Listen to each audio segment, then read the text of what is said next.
Bismillahirrahmanirrahim. Assalamualaikum warahmatullahi wabarakatuh. Alhamdulillah. Wassalatu wassalamu ala asyrafil anbiya wal mursalin Nabiyyina Muhammadin sallallahu alaihi wasallam wa ala alihi wa ashabihi ajma'in, amma ba'du. Saudara-saudaraku, sahabat-sahabatku, dan jamaahku yang mudah-mudahan selalu diberkahi dan dirahmati Allah Subhanahu wa ta'ala. Salah satu bukti cinta kepada Nabi adalah mengikuti dan menghidupkan sunnah-sunnah Nabi. Man ahya sunnati faqad ahabbani wa man ahabbani kana ma'i fil jannah.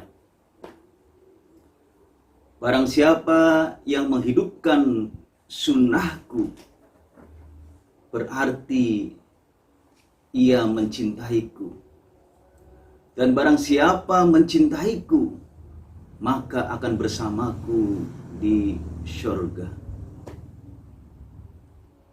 Dalam Islam kita mengenal ada dua amal-amal kebaikan. Ada dua macam amal-amal kebaikan. Ada amal kebaikan yang sifatnya wajib dan ada amal kebaikan yang sifatnya sunnah.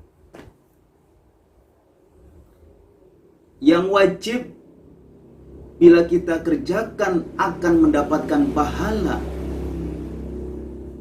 Kalau ditinggalkan akan berdosa. Adapun yang sunnah bila kita kerjakan akan mendapatkan pahala. Bila ditinggalkan tentunya tidak berdosa, tapi sesungguhnya rugi. Maka kalau kita bandingkan antara amalan-amalan yang wajib dan yang sunnah, maka tentunya kita dapat mengetahui bahwa amalan-amalan sunnah itu secara kuantitatif itu lebih banyak daripada amalan-amalan yang wajib. Sebagai contoh, sholat yang wajib itu hanya sholat 5 waktu, ditambah dengan sholat Jumat bagi kaum pria yang tidak berhalangan. Sedangkan sholat sunnah itu banyak macamnya dan juga jumlah rakaatnya. Puasa yang diwajibkan hanya puasa Ramadan, puasa nazar, dan juga puasa kafar. Adapun puasa sunnah itu lebih banyak macamnya. Jamaahku rahimakumullah, amal-amal sunnah itu mengandung beberapa keutamaan atau fadilah. Firman Allah dalam hadis qudsi menyebutkan,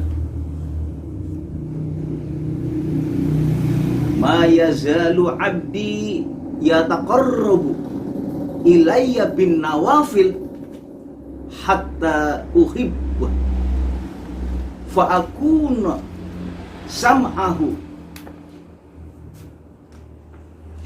alladhi yasma'u bihi wa basarahu alladhi yubsiru bihi wa lisanuhu alladhi yantiqu bihi wa qalbahu alladhi ya'qilu bihi fa idza da'ani ajibtu wa idza sa'alani a'taitu. Wa idzastansoroni nasartu. Ahabbu ma ta'abbadani 'abdi bihi an-nushu li. Hambaku senantiasa mendekatkan dirinya kepadaku dengan mengerjakan amal-amal yang sunnah, sehingga aku cinta kepadanya. Kalau aku sudah cinta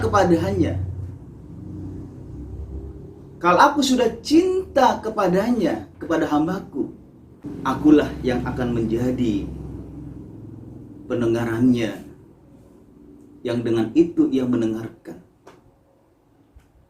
Akulah yang menjadi lidahnya, yang dengan itu ia berkata-kata. Akulah yang menjadi kalbunya, yang dengan itu ia berpikir. Kemudian apabila hambaku berdoa kepada aku, pasti aku penuhi. Apabila hambaku minta kepada aku beri. Dan apabila ia minta tolong kepada aku, maka aku akan tolong. Dan ibadah yang lebih aku cintai yang dilakukan oleh hambaku ialah ibadah yang dilakukan oleh hambaku yang dikerjakan dengan penuh ketulus ikhlasan semata-mata untukku. Dalam hadis qudsi ini nyatalah, jelaslah,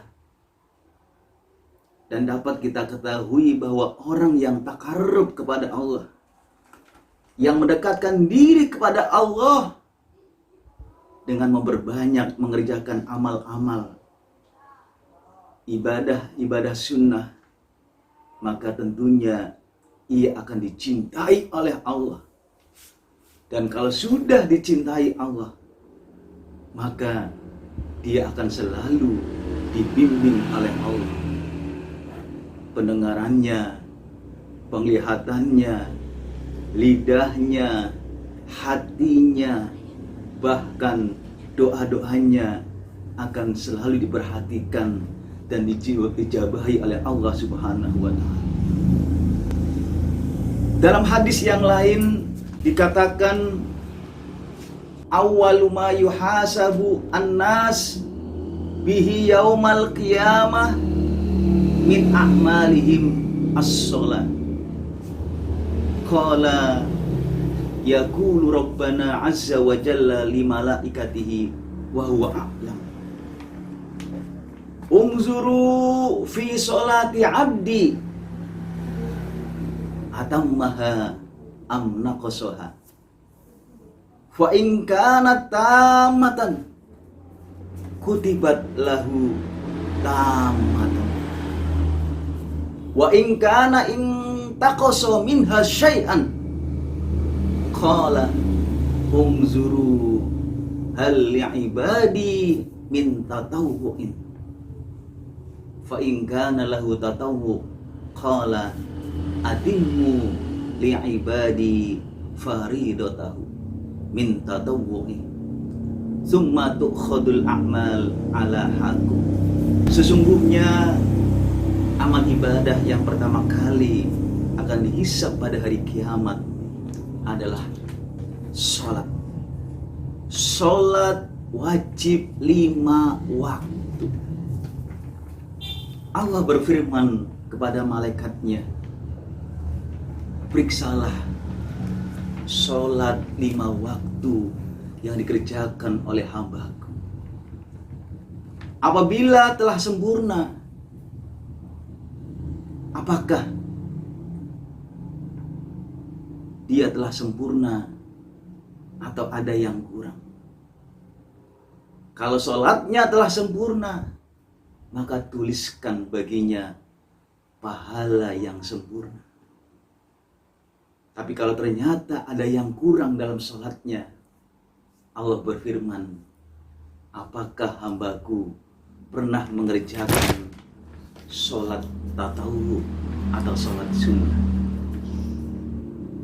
Kalau hambaku pernah mengerjakan sholat tatawwu atau sholat sunnah, Allah berfirman, sempurnakanlah bagi hambaku kekurangan yang ada pada sholat wajib 5 waktu dengan sholat tatawwu atau sholat sunnahnya. Kemudian amal-amal ibadah lainnya akan diperhitungkan seperti itu. Maka dalam hadis tersebut menunjukkan bahwa sesungguhnya amal ibadah sunnah itu ternyata berfungsi dapat melengkapi kekurangan-kekurangan yang ada pada ibadah atau amal yang wajib. Saudaraku dan jamaahku yang dirahmati Allah, tentunya banyak sekali ibadah-ibadah, amal-amal yang sunnah yang bisa kita lakukan. Ada banyak amal ibadah sunnah yang kalau kita kerjakan secara rutin dengan penuh ketulus ikhlasan, maka insya Allah akan membawa hidup berkah, sukses dan bahagia. Saya sebutkan 7 saja sunnah Nabi. Yang pertama adalah menjaga wudhu. Selalu punya wudhu. Menjaga kesucian, kebersihan lahir dan batin.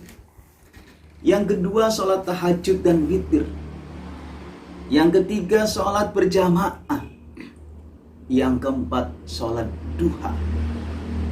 Yang kelima, tadabbur Al-Quran. Yang keenam, puasa Senin Kemis. Dan yang ketujuh, sedekah. Banyak testimoni orang-orang yang hidupnya berkah, sukses, bahagia karena mengamalkan sunnah-sunnah Nabi. Demikianlah yang bisa kami sampaikan pada pertemuan yang kelima ini. Mudah-mudahan bisa kita amalkan, bisa kita praktekkan, sehingga hidup kita akan bahagia, berkah. Al-afu minkum, wassalamualaikum warahmatullahi wabarakatuh.